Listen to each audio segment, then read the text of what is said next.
Hey everyone, this is Effort Effects, and today we're going to be covering humour. So I love a laugh being Irish, and after reading 3 books in a row that were dead serious, I was inspired to make this video. Not being particularly funny myself, I use a mental list of joke constructs and a lot of practice to get myself to a decent level in my writing. Like anything in life, to be good at something you have to first understand it. This is your first step on the road to making your readers chuckle, making them get that, those weird looks you get in public when you're on the train and you read something funny. But let's jump right in. Genre and tone. These aspects of your book are the leading force of how much and which kind of humour you should be adding into your book.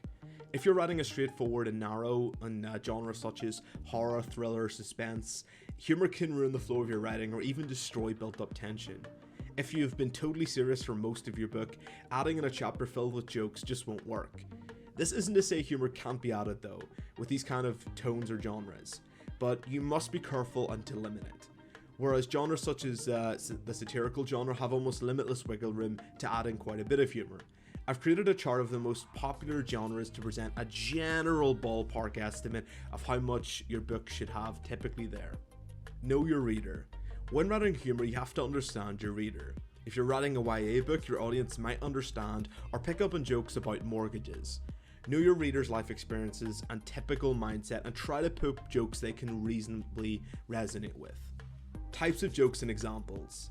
These are the main basic constructs of most jokes you could ever think of.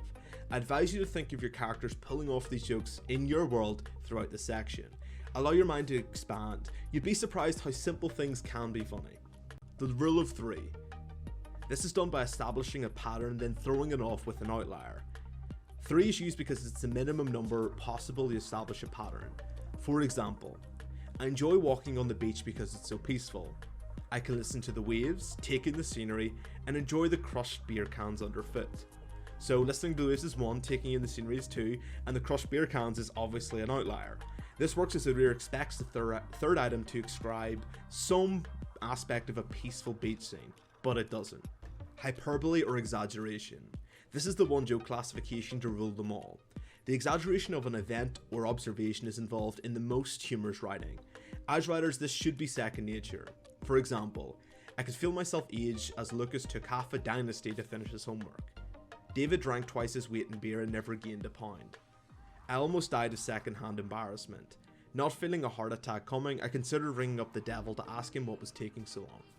Juxtapose, contrast, or comparison. This is contrasting two or more topics in an absurd way. This can be a simple comparison, done in a grandiose way, or done by downplaying events. So for example, Emily walked along the street in her favourite flowery dress, her shiny hair nearly blinding passerbys. Amelia trailed behind her, picking twigs from her hair. So we've got Emily taking care of herself really well, and Amelia who's not really caring that much. The contrast gives the reader humorous imagery. Another example. Knowing I had only a minute, I jumped onto my boss's chair and cushioned the bruises I'd received from my own ironclad chair. For this one, I've added a lot of hyperbolic description, which further adds to its humorous effect. The final note is you can use this with the rule of 3 to achieve an even greater effect. Number 4, sarcasm. Most writers are sarcastic. I don't know why, but we just are. Well-placed sarcasm can be quite humorous. I'm not going to add examples. I know you know how this works. Number 5, misdirection. These jokes are some of my favourite. Lead your reader down a path where they think they know what's going to happen or suspect something's going to happen, then pull the rug right from under them. For example, I married Mr. Right. Mr. Always fucking right. Or another example, the commander stated that the M33 ballistic projectile launcher is the most modern piece of technology, accurate within 1mm of its target. I pressed the button and watched the missile soar into the sky. It sped through the air directly towards the target truck, past it, and into a supermarket in the distance. Watching the explosion I knew one thing, I was going to struggle to buy tea bags tonight. Number 6, slapstick.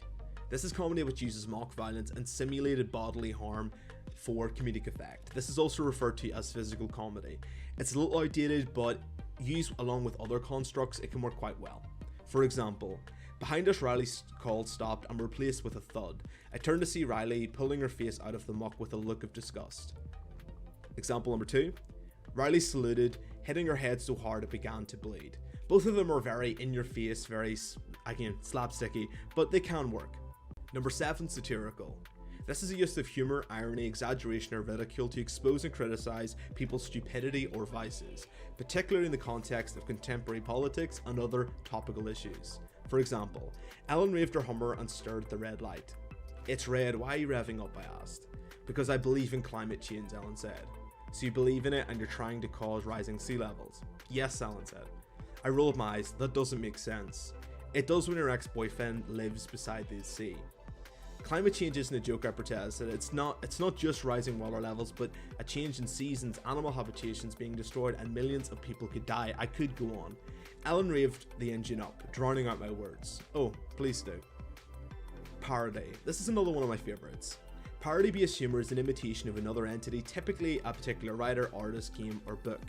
This is used by exaggerating features of that entity. Authors can also use this to subvert a trope or cliche, resulting in mostly humorous effect. Say a character named Quinn is known to be obsessed with pineapple chunks.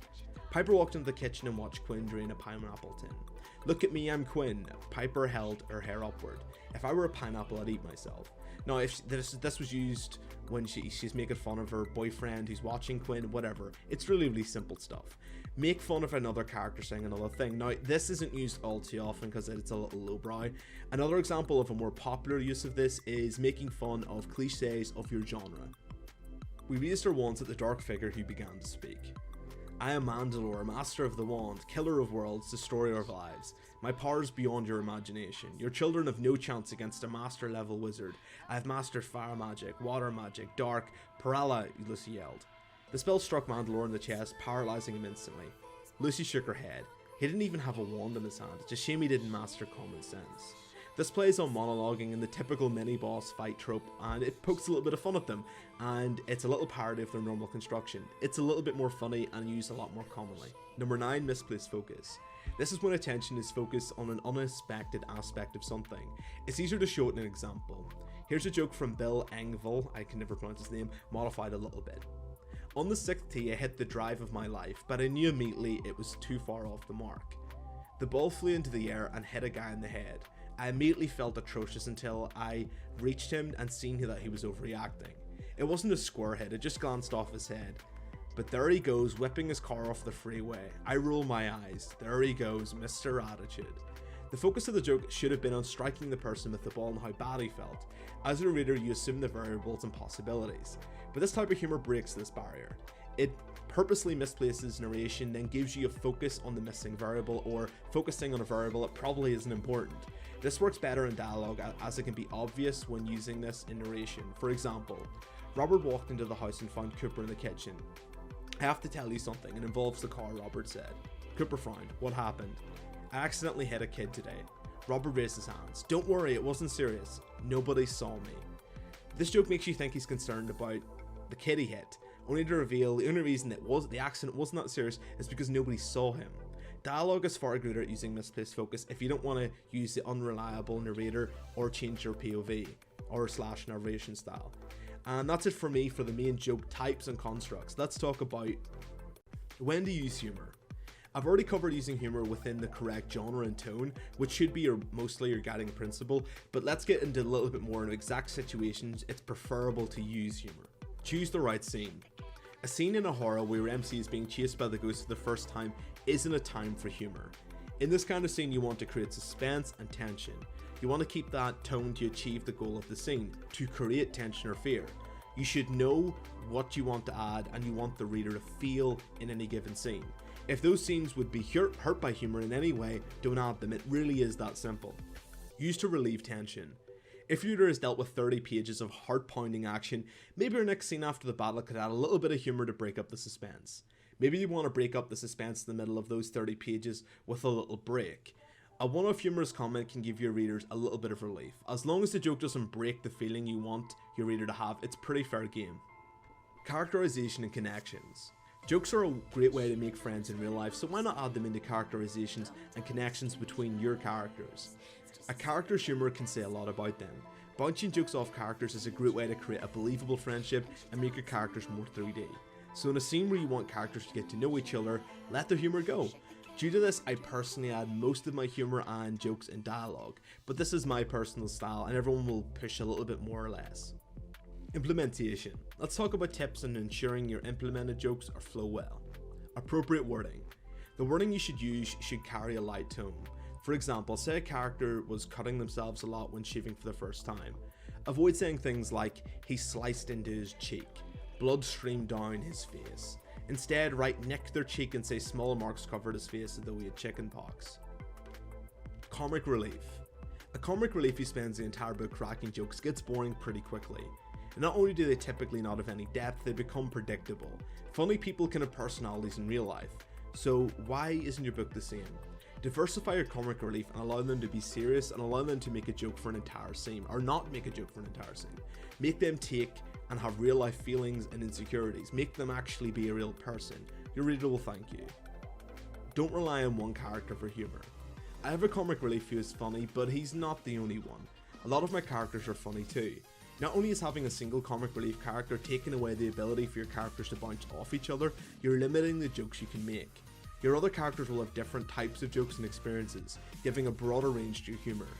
I'm not saying to make your entire group full of comic reliefs, but let them have the odd bit of humour and let them have a little bit of a comic relief streak. It's absolutely fine. I've made a video on how to write a comic relief character which has most of this, but in a little bit more detail if you're interested. Don't try to be funny. When writing, allow your scenes to flow in a natural way. Cramming in jokes and trying to be funny the entire way throughout the book will get obvious and really stale. Jokes about everything and anything makes a crap book.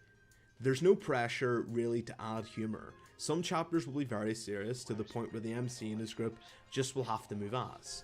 They don't have time for jokes. If there's a battle, they're probably not going to be laughing. Don't get me wrong, the situations can have jokes, but let yourself be serious and make sure it's not ruining the flow of the scene or whatever, or dialogue or anything. You don't need to have humour. Don't fall into the humour trap. And that's it from me. This video was hard for me. There's no way to properly teach humour. I can only show you the tools and let you practice with them, with a little advice of course. I hope this video helps. If you liked the video, like it, dislike it, and if you've been watching ages and you somehow finished, subscribe. Stop holding on to me, you little teases, okay? Anyway, that's it from me. Best of luck in the book and take it easy.